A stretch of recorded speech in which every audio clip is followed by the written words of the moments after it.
How does the enemy defeat us? I guess I'm talking about a spiritual enemy, hypothetically. But the crazy thing is that the enemy, in almost any situation, whether we're talking about somebody who is in a war or in a bad relationship or in a abusive corporate career, whatever it is, the agenda is always to get the adversary occupied on multiple fronts. Because when you're focused on just one thing that you're trying to accomplish, then you can keep on focusing on that front until you break through. You can keep on going back. You can keep on sending reinforcements. You can just keep on unrelentingly. But once you add another front in, 2 or 3 more fronts, then the focus starts to be divided. And then it's a war of attrition. And I'm really not talking here about military strategy as much as I'm talking about how it applies in our everyday peacetime lives. There's always something trying to get your attention. You have that cool game you're going to sit down and play. Well, you know what? Here's a trailer for another 5 or 10 coming out, and they're going to be better than all the other ones, so you need to go buy those too. You want to work on your family life? Well, here's all the different things that are, something less than perfect. Reasons for you to experience jealousy, reason for you to think the grass is greener on the other side of the fence. I've heard it said that one reason, possibly, why relationships are so hard for people today is because social media drives unrealistic expectations. Because there's the perception of limitless quantity and endless selection. So the minute you pick something, you're immediately comparing it to something else. And you have an absolute top-tier catalog of AAA things to compare it to. Because gone are the days when the Sears catalog was the biggest shopping event in your home. Now you have the entire internet there at your fingertips, in the palm of your hand all the time. So how easy is it for you to feel like what you have isn't good enough? So, multiple fronts. Success comes from committing to something. To not being distracted by so many things that you can't get any traction in any one of them. You got to tune out some of the noise. It doesn't mean that you put yourself in a padded cell and fear all sounds.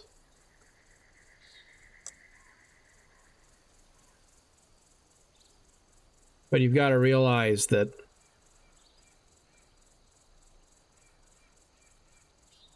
when you're so consumed by distraction and you're burdened with debts and social obligations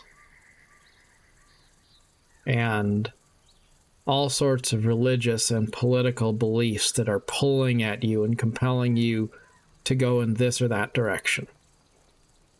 When your life is so filled with all these different things that you don't have a chance to really know who you are. Meanwhile, that clock is continuing to tick. You're getting older every single day. We're all on the path to the end.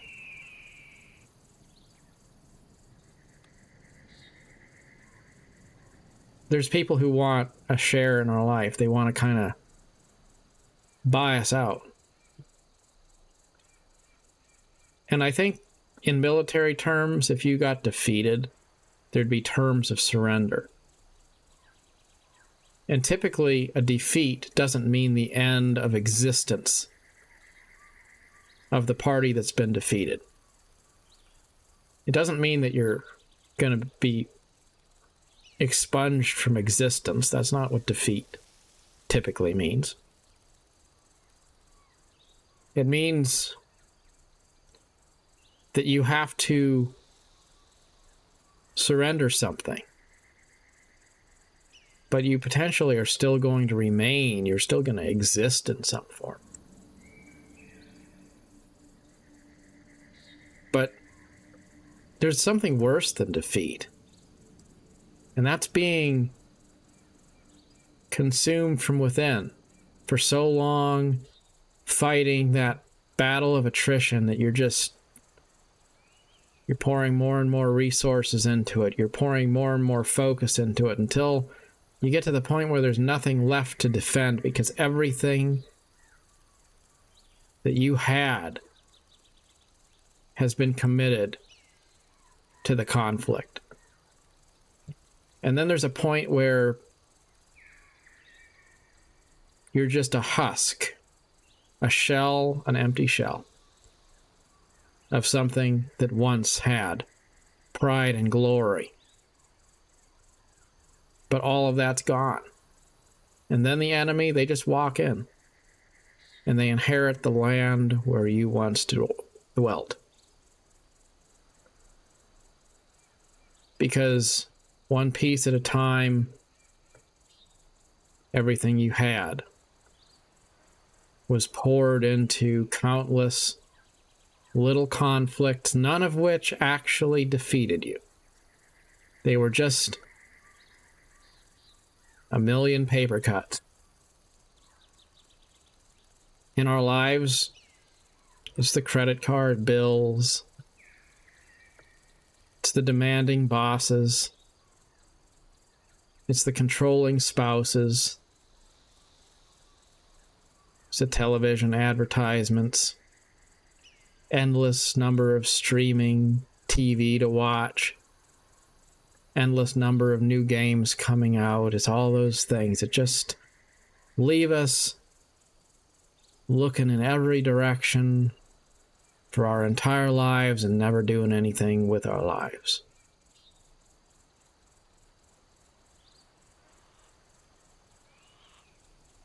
You got to let some things go so that you can win somewhere.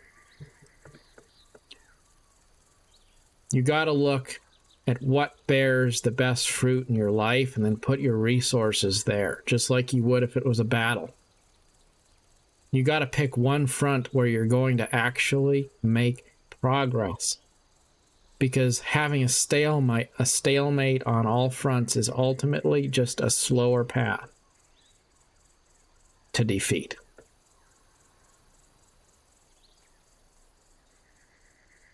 The world is filled with a lot of good things, a lot of amazing, wonderful things. But anything in excess is unhealthy. So strive to find a place of temperance, of moderation, of balance in your life. Don't be afraid to let some things fall by the wayside, to let some things have a more marginal position in your order of priorities. Because when you say that everything is going to be your top priority, that's just another way of saying that nothing is going to be your top priority. I see that in business situations all the time, where everything is supposedly very important, and then at some point nobody cares if you say something's important, because everything's important and therefore nothing really is. Just like a relationship where someone always is angry,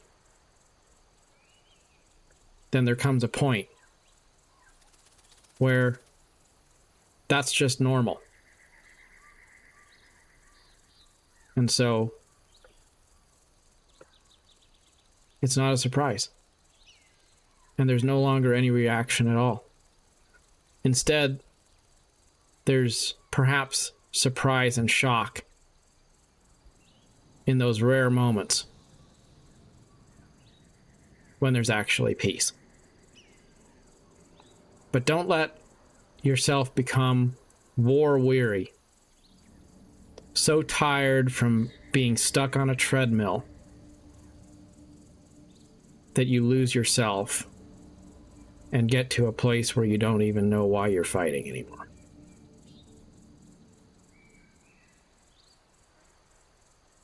Give 100% to something, one thing at a time. That's what it is. It's one successfully executed task at a time. But don't fight 100 battles just enough to get to a stalemate and never actually finish any one of them.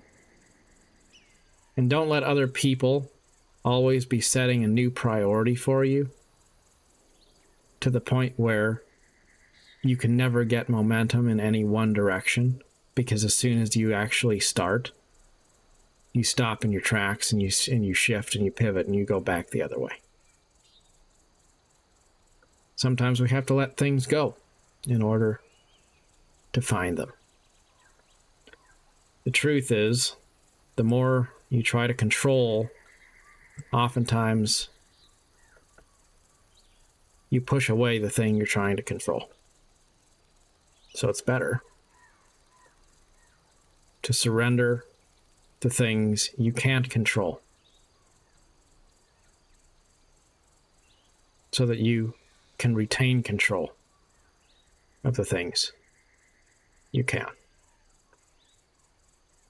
As always in your life, best of luck for the journey ahead. Till next time, thank you for watching.